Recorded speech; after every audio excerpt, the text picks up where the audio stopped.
한 경제학자가 마지막 이제 수업을 하면서 책상 위에 유리병과 또 골프공, 자갈, 모래, 물을 늘어 놓았습니다.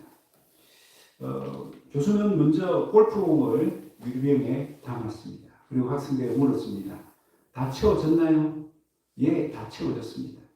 그랬더니 그 유리병에다가 다시 자갈을 부었습니다. 그러니까 빈틈 사이로 자갈이 다 들어가는 거예요. 또 교수가 물었습니다. 이제 다 채워졌죠? 네. 그랬더니 이번에는 모래를 부었습니다.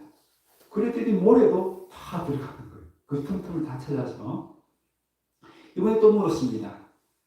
이제는 다 찼지요? 학생이 대답을 못합니다. 그러니까 교수가 물을 부었어요. 물을 부으면 넘칠 줄 알았는데 그 물도 그 모래 속에 다 스며드는 것입니다. 교수님이 이야기합니다. 이 유리병은 우리 인생을 가리킵니다. 그리고 이 골프공은 우리 인생에서 가장 중요한 것을 말하고, 그 다음 자갈이나 또 모래, 물은 그보다 덜 중요한 일들을 이야기합니다. 그러니까 물은 가장 사소하고 그런 일이라는 것이죠. 그런데 만약 이 순서를 뒤집으면 어떻게 되겠습니까? 만약 물을 다 채워버리면, 모래를 다 채워버리면 골프공은 들어갈 수 없는 거죠. 사소하고 하찮은 일만 우리가 신경 쓰고 거기에 에너지를 투자하고 시간을 다 보내고 나면 정작 정말 중요한 것, 그 일들은 할 수 없다는 것이죠. 그래서 골프공처럼 가장 중요한 일을 먼저 해야만 그 일을 놓치지 않을 수 있다라는 교훈을 주었습니다. 여러분, 우리 인생에서 정말 골프공처럼 중요하고 정말 가장 먼저 해야 할 것이 뭐라고 생각하십니까? 여러분 인생에서 첫 자리는 뭐가 차지하고 있습니까? 오늘 말씀을 통해서 함께 그 답을 찾아보기를 원합니다. 지금 이스라엘 백성들은 요단강을 정말 기적적으로 건넜습니다. 그 소식을 가나안 땅에 있는 족속들이 다 들었습니다. 여러분 생각해 보세요. 그들은 그래도 요단강 물이 지금 동남에 있으니까 그 요단강 물이 잦아들 때까지는 이스라엘이 우리를 쳐들어올 수 없을 것이다 라고 안심하고 있었어요. 그런데 갑자기 요단강 물이 마른 땅으로 변하고 그 강을 건너서 다가온 겁니다. 얼마나 놀랐겠어요. 오늘 성경에 보니까 마음이 녹았고 정신을 잃었다라고 합니다. 그만큼 큰 충격에 빠졌고요. 여러분 생각해 보세요. 그런 적과 싸운다고 한번 생각해 보십시오. 정말 공포가 밀려오지 않겠습니까? 누가 그런 적과 싸워 이기겠습니까? 요단강을 마른 땅으로 변하게 하신 하나님이 함께 하시는 그 군대. 그러니까 이 사람들은 정신을 잃을 수밖에 없는 거죠. 두려움에 빠질 수밖에 없는 겁니다. 만약 이때 이스라엘에 쳐들어가면 정말 다들 무기 다 내려놓고 항복할 수밖에 없는 상황입니다. 반면에 지금 이스라엘은 어떻습니까? 여러분 그런 놀라운 기적을 체험한 이스라엘 백성이 얼마나 기쁘고 흥분했겠습니까? 사기가 얼마나 출전했겠습니까? 어느 대적과 싸워도 이길 수 있다는 자신감으로 충만했을 것입니다. 여러분 그러면요 이런 여세를 몰아서 당장 가나안을 쳐들어 가야 합니다. 여러분 모든 일에는 때가 있지 않습니까? 타이밍이 있습니다. 적절한 때가 있습니다. 전쟁도 마찬가지입니다. 공격하게 될 때가 있고 물러나야 될 때가 있습니다. 그 타이밍을, 그 때를 딱 놓치면요 정말 땅을 치고 후회를 할 수밖에 없는 겁니다. 그러니까 지금은요 누가 봐도 이 여세를 몰아서 가나안을 공격해야 할 때입니다. 그런데 하나님 뭐라 말씀하시죠? 멈추라. 멈추라. 이 전쟁보다 더 중요하고 더 급한 일이 있다는 뜻입니다. 여러분 지금 이스라엘 백성들에게는 뭐가 관심이에요? 이 가나안 땅을 정복하는 것, 그 가나안 족속과 싸워서 이기는 것, 그게 더 급하고 더 중요하고 가장 먼저 해야 될 거라고 생각하는데 그렇게 바쁜 이스라엘의 발을 하나님 딱 멈추려 합니다. 그보다 더 급하고 그보다 더 중요하고 그보다 먼저 해야 될 것이 있다라고 말씀하는 것이죠. 그것이 뭡니까? 오늘 성경 보니까 할례를 행하라는 것이죠. 2절 말씀 보면 너는 부싯돌로 칼을 만들어 이스라엘 자손들에게 다시 할례를 행하라 라고 말씀합니다. 다시 행하라는 말씀은요, 이전에 할례를 받았는데 또다시 할례를 받아라 그런 뜻이 아니고 이전처럼 다시 할례를 행하라는 것입니다. 그동안 이스라엘 백성들은 광야 생활하면서 할례를 시행하지 못한 겁니다. 중단되어 있었던 겁니다. 그 중단되었던 할례를 다시 행하라라는 뜻입니다. 원래 이 할례는 언제 행합니까? 이스라엘 백성들은요, 태어나자 8일 만에 다 할례를 받아야 했습니다. 근데 지금 이 할례를 받아야 될 출애굽 2세대는 어떻습니까? 다들 광야에서 태어났습니다. 광야에서 태어났으니까 그 광야에서는 할례를 받을 수 없었던 것입니다. 그래서 그들에게 이 할례를 행하라는 것입니다. 이 할례는요, 처음 누구에게 명령하셨습니까? 하나님이 아브라함에게 명령하셨습니다. 아브라함에게 언약을 맺으시고 그 언약의 복을 약속하시면서 그 언약의 표징으로 이 할례를 행하게 하신 것입니다. 할례는 언약의 백성이라는 표시였고 다른 말로 하면 나는 하나님의 소유라는 그런 표시였습니다. 하나님은 이 가나안 정복 전쟁을 하기 전에 먼저 하나님과의 관계를 새롭게 정립하기를 원하셨던 것입니다. 전쟁의 승패를 좌우하는 것은 하나님과의 관계에 달려있기 때문입니다. 여러분, 우리 인생이라는 물병에 가장 먼저 넣어야 될 것이 뭐라고요? 하나님과의 관계라는 것입니다. 하나님이 우리 인생의 첫 자리에 계셔야 된다는 것입니다. 여러분, 미국 사람처럼 영어를 잘하고 미국 사람처럼 행동한다고 해서 그 사람이 미국 시민이 될 수 있습니까? 아닙니다. 미국 시민권을, 미국 영주권을 얻어야만 미국 사람으로서의 혜택을 다 받아들일 수 있습니다. 그러니까 지금 하나님이 할례를 하라 하는 것은 무슨 뜻입니까?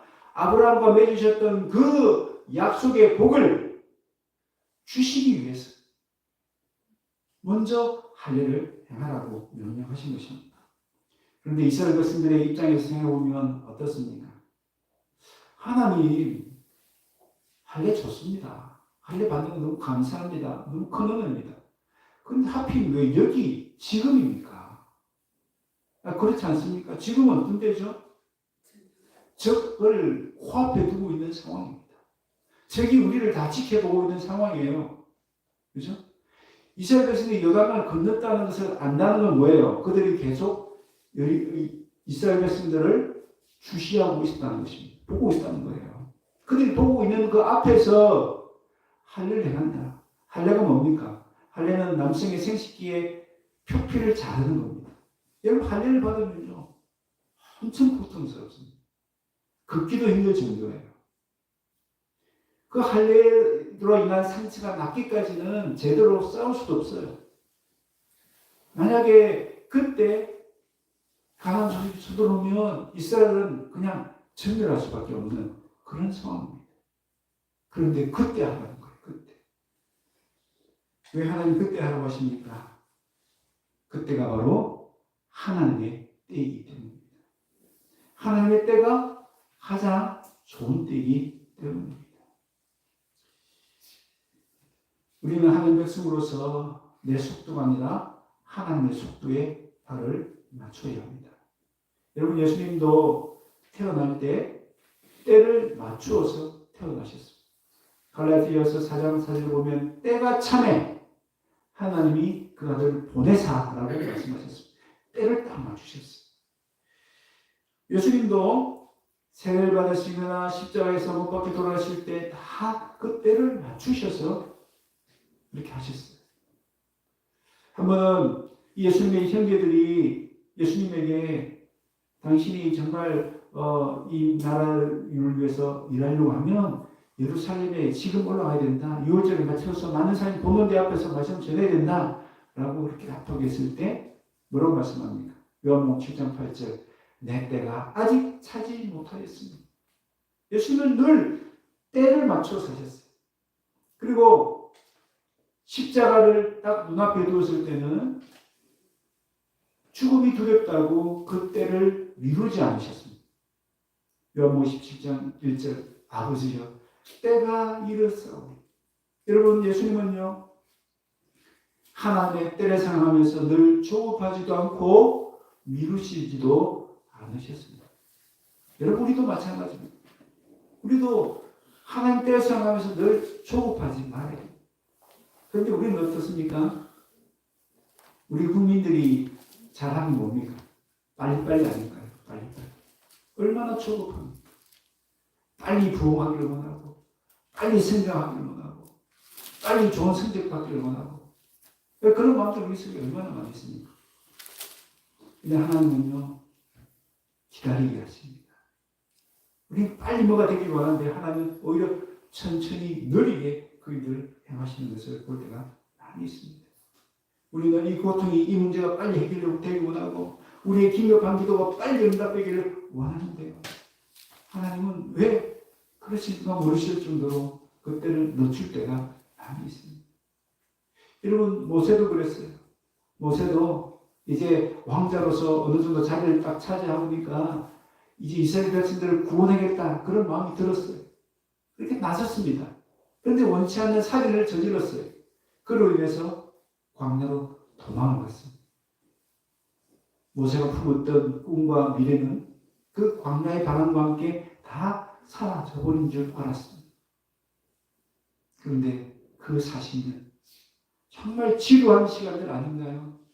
여러분 하루하루 양을 치고 사람도 별로 없는 그 광야에서 양만 보고 얼마나 시간이 천천히 가겠습니까? 무려 40년.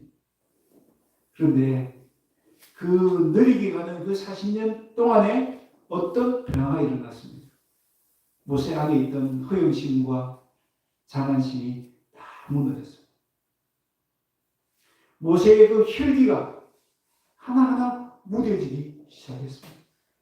그렇게 혈기왕성했던 모세는 세상에서 가장 온유한 사람으로 변화되었습니다.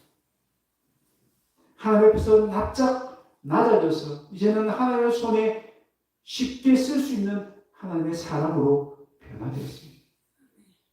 여러분, 우리가 볼 때 그 40년 너무 길고요. 우리가 볼 때 그 40년은 낭비된 시간 같고 무의미한 시간 같은데 그 시간이 모세에게는 꼭 필요한 시간이었던 거예요. 그 시간이 모세에게는 가장 좋은 시간, 가장 적합한 때가 되었던 것입니다. 여러분 40년 때가 차니까 하나님이 모세를 찾아오십니다. 모세를 드디어 불러주십니다. 하나님이 이에 귀하게 쓰일 수 있는 하나님의 사람으로 변화되는 그 40년이 그에게 있었기 때문입니다. 그럼 우리는 내 때가 아니라 하나님의 때가 가장 좋은 때라는 것을 믿고 인내하고 기다릴 줄 알아야 합니다. 여러분, 하루살이 곤충은 하루 만에 자라서 하루 만에 사라집니다. 그러나 금옥은 어떻습니까? 금옥은 100년, 1000년 들이게 자라지만요. 마디마디가 굵어지고 그리고 풍성한 열매를 거두게 됩니다. 여러분 하나님 우리가 하루살이가 아니라 금옥이 되기를 원하십니다. 그래서 우리가 믿음으로 인내하고 기다리기를 원하십니다. 여러분 하나님이 나를 금옥으로 빚어가시는 하나님의 손길이 있다는 것을 믿고 하나님 때를 인내하며 믿음으로 기다릴 수 있기를 바랍니다. 요단강의 기적을 체험한 이스라엘 백성들은 하나님 말씀에 순종했습니다. 여러분 이 말씀에 순종하기 쉽겠습니까? 여러분 같으면 어떠세요? 지금 적군이 코앞에 있고 그 앞에서 할례를 받으라. 할례를 받으면 정멸할 수도 있습니다. 죽을 수도 있습니다. 얼마나 위험한 때입니까? 여러분 같으면 쉽게 그 순종할 수 있을까요? 그런데 이스라엘 백성들은 순종했습니다. 저기 보는 앞에서 할례를 받았어요. 그렇게 할 수 있었던 이유가 뭘까요? 물론 요단강의 그 기적이 어떻게 일어났어요? 잘 생각해 보세요. 어떻게 그 요단강의 기적이 일어났습니까? 우리 지난번에 네, 하나님의 계획이 있었죠. 그죠? 여호수아를 높이기 위한 계획. 또 가나안 족속을 내가 반드시 쫓아낼 것이라는 확신을 주기 위한 하나님의 계획이 있었습니다. 그 다음에 또 뭐가 있었죠? 순종이 있어요. 순종. 이스라엘께서 순종했잖아요. 그 홍수처럼 번번하는 그 물에 발을 디디라 했을 때 발을 디뎠잖아요. 그죠? 순종했을 때에 요단강물이 갈라지는, 마른 땅 변하는 기적이 일어났잖아요. 그런 체험을 했기 때문에 이 사람들이 순종을 잘했다? 물론 그것도 하나의 원인이 될 수도 있습니다. 그러나 더 중요하고 근본적인 이유가 있습니다. 그것이 무엇입니까? 그들이 그렇게 목숨을 걸고 순종할 수 있던 이유는 하나님을 내 삶의 주인으로 인정하고 믿었기 때문입니다. 여러분, 출애굽 1세대와 출애굽 2세대를 한번 비교해 보십시다. 여러분, 출애굽 1세대는 할례를 받았습니까? 안 받았습니까? 할례를 다 받았어요. 예, 저 애굽에 있을 때 이미 할례를 다 받았어요. 그리고 출애굽 2세대는 이제서야 할례를 받습니다. 차이가 뭐죠? 차이가 6절에 나옵니다. 6절에 뭐라고 했습니까? 출애굽 1세대는 어떻게 했다고요? 여호와의 음성을 청종하지 아니함으로 할례는 받았지만 하나님의 말씀에 순종하지 않았다는 것입니다. 그럼 할례가 뭐라고요? 할례는 단순한 의식이 아닙니다. 할례는 하나님은 나의 주인이십니다라는 고백이 담겨 있는 거예요. 그냥 몸에 표현하는 것이 아니고 표현하면서 그런 고백, 그런 다짐, 그런 결단이 여기 할례에 다 담겨 있는 것입니다. 나는 이제 하나님의 백성으로 살겠습니다. 나는 이제 하나님의 소유된 백성으로 살겠습니다. 그런 다짐, 결단이 여기에 다 담겨 있습니다. 그런데 출애굽 세대는 어떻다고요? 할례만 행했을 뿐 그런 다짐이 담긴 할례의 의미대로 살지 못했다는 거예요. 그러니까 하나님 말씀에 순종하지 않는 거예요. 그런데 출애굽 세대는 어떻다고요? 몸에만 할례를 받은 것이 아니라 마음에도 할례를 받았다. 마음에도 정말 예수님을, 하나님을 나의 주인으로, 나의 하나님을 믿고 순종하고 그런 삶을 살았다는 것입니다. 그래서 성경은요, 마음의 할례를 강조합니다. 로마서 2장 29절, 할례는 어디에 할지니? 마음에 할지. 몸에 할례하는 것도 필요하지만 그보다 더 중요한 것은 마음에 해야 된다. 마음에 할례를 받으면 몸에 할례는 아무런 소용이 없다라는 그런 뜻이죠. 사도행전 7장 51절 보니까 목이 곧고 마음과 귀에 할례를 받지 못하는 사람들아, 너희도 너희 조상과 같이 항상 성령을 거스른도다 라고 말씀합니다. 여러분, 이 말씀을 가만히 보면요, 마음에 할례를 받으면 뭘 할 수 있다? 순종할 수 있다는 뜻이죠. 뒤집어서 생각해 보면 마음에 할례를 안 받았기 때문에 순종하지 못했다. 이 말씀을 뒤집으면 생각하면 마음에 할례를 받기만 하면 순종하는구나 라는 것을 알 수 있는 거예요. 지금 출애굽 2세대가 그런 거예요. 몸에만 할례를 받은 것이 아니라 마음에 할례를 받은 거예요. 하나님이 진정 나의 하나님이십니다. 하나님이 내 인생의 진정 주인이십니다라고 믿고 고백했기 때문에 목숨을 다해서 순종할 수 있었던 것입니다. 하나님이 원하시는 하나님과 나의 관계는 무엇입니까? 하나님은 나의 하나님 되기를 원하시고 나는 하나님의 백성이 되기를 원합니다. 하나님은 나의 목자가 되시고 나는 하나님의 양이 되기를 원하십니다. 하나님은 나의 주인이 되기를 원하시고 나는 하나님의 종이 되기를 원하십니다. 예수님은 우리의 참된 스승이 되기를 원하시고 우리는 예수님의 참된 제자가 되기를 원하십니다.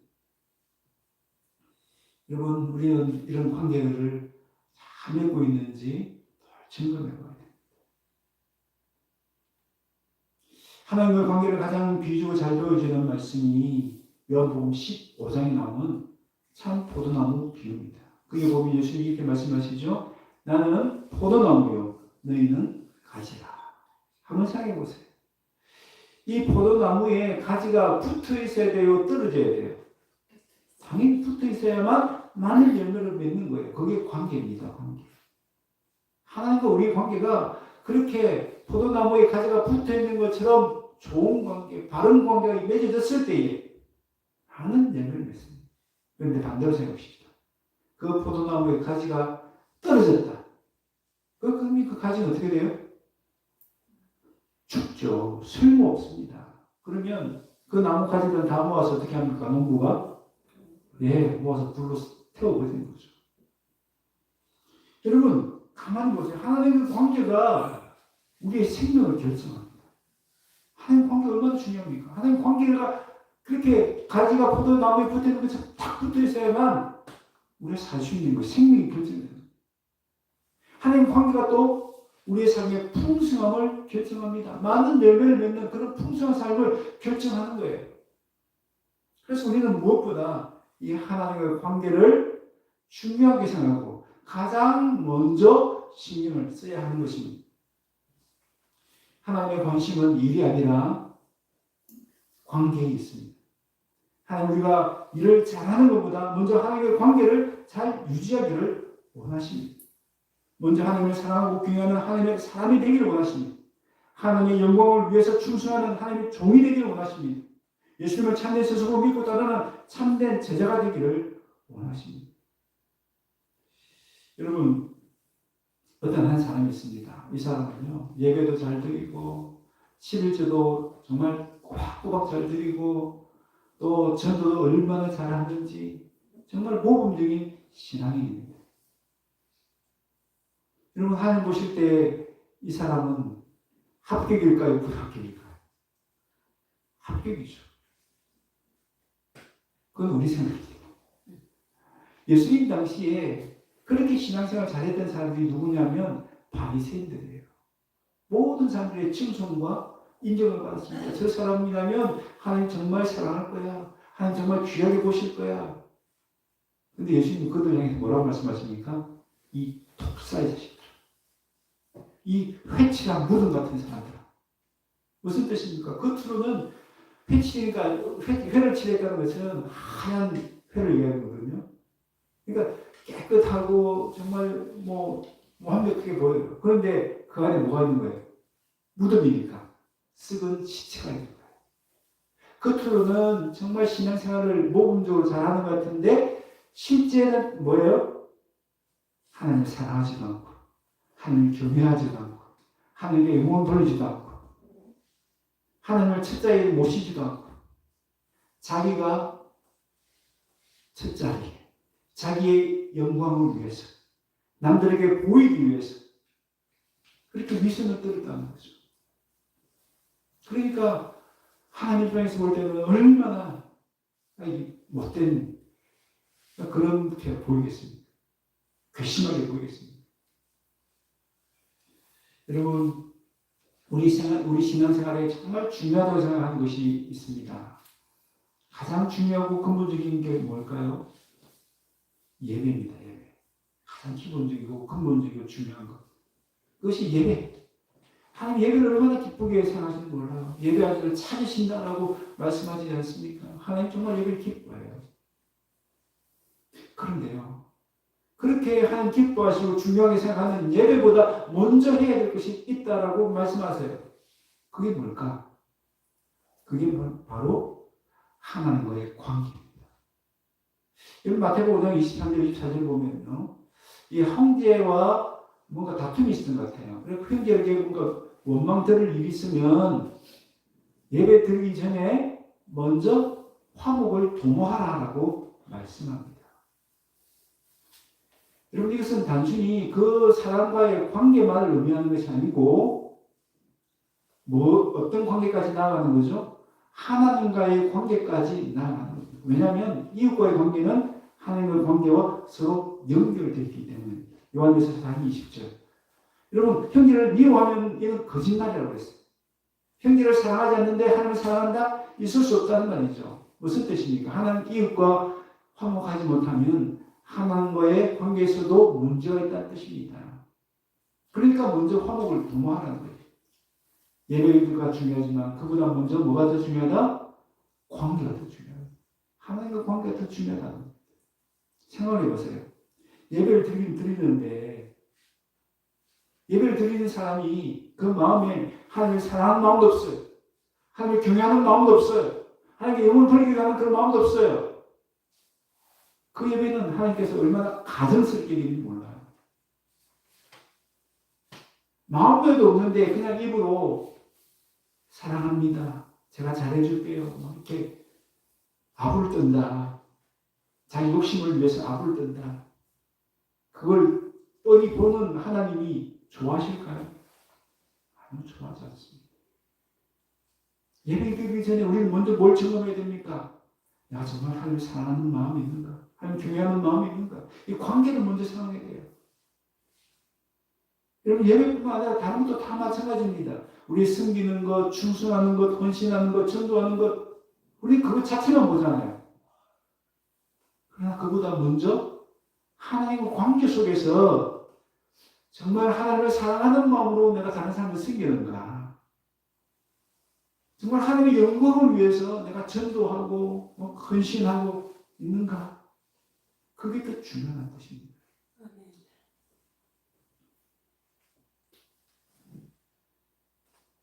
우리 아무리 열심히 충성을 다한다고 해도, 아무리 화려한 예배를 드린다고 해도, 아무리 많은 영혼을 전도한다고 해도 하나님 관계가 만약 좋지 않다면, 하나님 사랑하는 마음이 없다면, 하나님께 영혼을 돌리는 마음이 없다면 그 모든 것들은 다 하나님 기뻐하시지 않습니다. 오히려 가증스럽게 생각하시는 거죠. 여러분, 하나님은 우리와 관계를 맺기 위해서 목숨을 버리셨습니다. 생각해보세요. 하나님 우리와 부자 부녀 관계, 주정 관계, 목자와 양의 관계, 신랑과 신부의 관계를 맺기 위해서 누구를 보내주셨습니까? 예수님 보내주셨어요. 예수님이 십자가에서 돌아가셔야만 하셨습니다. 우리의 관계를 맺기 위해서. 하나님은 그만큼 하나님과 우리의 관계를 중요하게 생각합니다. 그보다 중요한 것이 없습니다. 그럼 우리도 이 하나님과의 관계를 내 인생의 가장 중요한 일, 우리 유병이라는 인생의 가장 먼저 담아야 될 골프공으로 생각할 수 있기를 바랍니다. 여러분, 그렇게 하나님과의 관계를 맺었을 때 언약 백성이라는 표를 몸과 마음에 새겼을 때 하나님께서 어떤 은혜를 주십니까? 오늘 본문 9절에 하나님은 길갈의 은혜를 주십니다. 여러분, 길갈이라는 말은 굴러간다는 뜻인데요. 뭐가 굴러간다? 애굽의 모든 수치를 굴러가게 하겠다라는 말씀하십니다. 이제는 더 이상 너희를 애굽의 노예처럼 취급하지 아니하고 내 백성으로 인정하겠다. 그래서 그 애굽의 모든 수치는 더 이상 지속되지 않을 정도로 놀라운 은혜와 복을 주겠다라고 약속을 하시는 거죠. 여러분, 하나님 오늘 우리에게 이 길갈의 은혜와 복을 주신 줄로 믿습니다. 누구를 통해서요? 예수님을 통해서.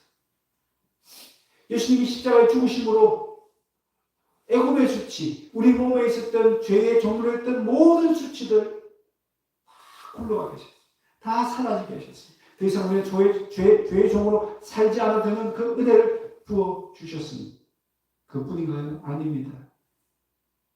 우리 예수님이 부활하신 것. 그 수치를, 십자가의 수치를 부활의 영광으로 바꾸신 것. 죄의 종으로 살았던 우리 과거의 모든 수치를 이제는 하나님의 자녀라는 영광으로 바꾸어 주셨습니다. 여러분, 우리가 예수님을 마음에 영접하고 하나님의 자녀가 되면 그 하나님의 자녀의 관계를 계속 잘 유지하려 하면 이 길갈의 은혜는 항상 우리의 삶에 넘칠 줄 믿습니다. 여러분, 우리 자신을 돌아보십시다. 나는 하나님의 자녀답게 하나님의 속도에 발을 맞추고 있습니까? 하나님의 때를 가장 좋은 때인 줄 믿고 그때를 잠잠히 기다리거나 혹은 때가 됐을 때 미루지 않는 그런 모습들이 있습니까?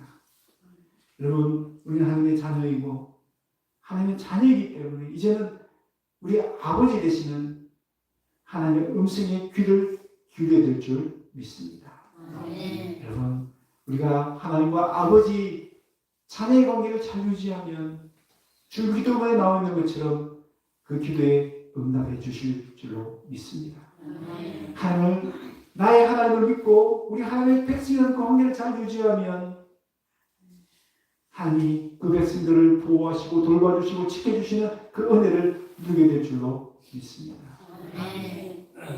우리가 주님께 충성하는 종으로 그 관계를 잘 유지하기만 하면 하나님 우리에게 충성된 종이라 우리 인정해 주시고 승리의 밀주관을 씌워주실 줄로 믿습니다. 아멘. 여러분, 우리 중에 가장 중요한 것, 우리 하나님과의 관계라는 것을 기억하시고 내 인생의 첫 자리에 하나님을 모시고 하나님 관계를 늘 유지하기 위해서 힘쓸 수 있는 저희 여러분 다 되시기를 주의 이름으로 축원합니다. 아멘.